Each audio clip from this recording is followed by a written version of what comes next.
Hello everyone, my name is Mohammad Hassam. Over last 15 years in learning and development, I have not only learned about instructional design but also learned about how to apply instructional design in the corporate world.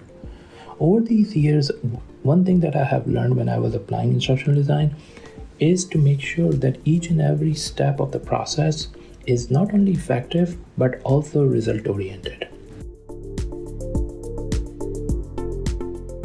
In this virtual workshop, we will start from the fundamental concepts of instructional design 101, and then we will go through the traditional instructional design process to create an e-learning course fully dependent on learning outcomes.